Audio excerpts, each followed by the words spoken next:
member of the Appropriations and Budget Committees, who's joining me right now. It's good to see you, my friend. Let's get to what's going on with a few of your fellow Democrats. They've really expressed frustration with Senator Sinema today. How about you? How do you feel about what she has said and the way she's holding things up? Well, Alex, let me tell you, I am very focused on getting these bills passed.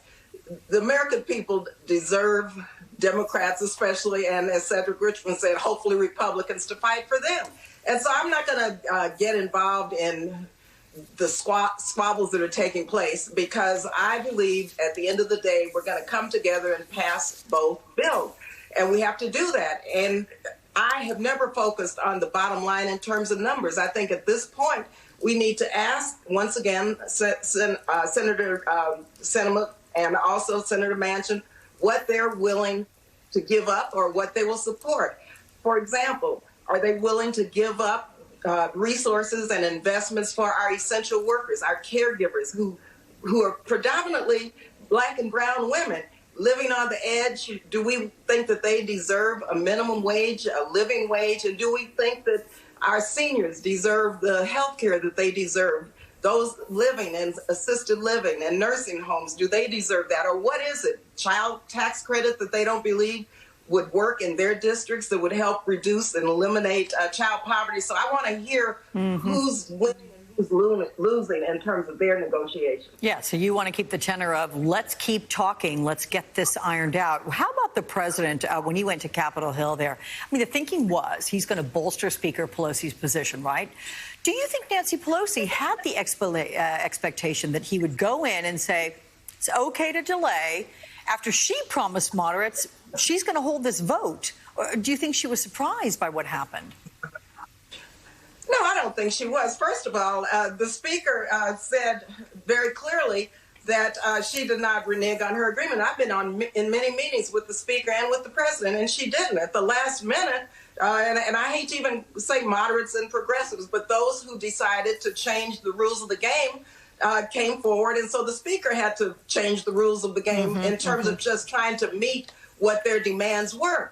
But there were not the votes there to do that. And so I believe that the President and the Speaker and the majority of House Democrats are on the same page in terms of wanting the sequencing of both bills to go forward. We want the infrastructure bill passed, and we want the Build Back Better bill passed, because Americans deserve this. This is the Biden's agenda. And, Alex, it's an economic agenda. It's not a social agenda. When you look at child care, women want to get back into the workforce. Many are Black and brown women. They don't have the money to pay for child care. And so we need to provide the child care provisions so they can get back to work. So this is all about economic growth, economic benefits, and it's paid for.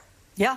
Well, let me highlight something that stood out in Senator Sinema's statement, which reads, quote, "I have never and would never agree to any bargain that would hold one piece of legislation hostage to another." And look, Senator Sinema, she's been talking to the White House, talking to the president one-on-one, in fact. Is there any way she could not have known that the bills were linked? Well, Alex, we're not holding bills hostage. We're saying we're fighting for the American people, for the Biden agenda. President Biden campaigned on these provisions of these bills in terms of investments in the green economy and good paying union jobs, in the child tax credit, in child care, and for women and men and families, for essential workers. I mean, this is what the president promised the American people. So we have these bills that go together. They're not being held hostage. And so we're working together. Again, 96, 97% of our Democratic caucus are all on the same page. And so we just have to continue to move forward and do the hard work and deliver for the American people. And listen, I'm behind you 100% to get all this done, but there still is that which is leaking out, right? Let's look at the tweet from New Jersey Democrat Josh Gottheimer, who says a small faction of the far left is putting the president's entire agenda at risk. So how do you interpret that? I mean, why are moderate Dems then turning on Speaker Pelosi, too? Well, that's one or two members. The majority, and who's part of the far left? I mean, come on. I'm a progressive, former co-chair of the Progressive Caucus.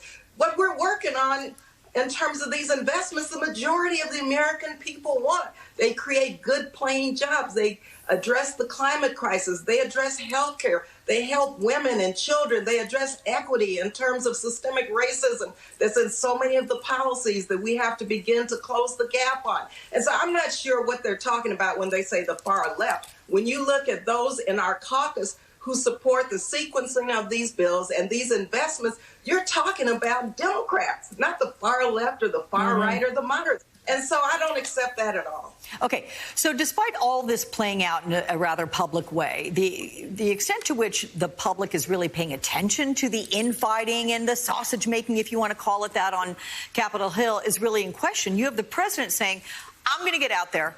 I'm going to tell people exactly what you're doing right now, which is here's what's in the bill. Here's how it gets to you. Is that what's going to ultimately get people behind it and lawmakers being told by their constituents, get this done?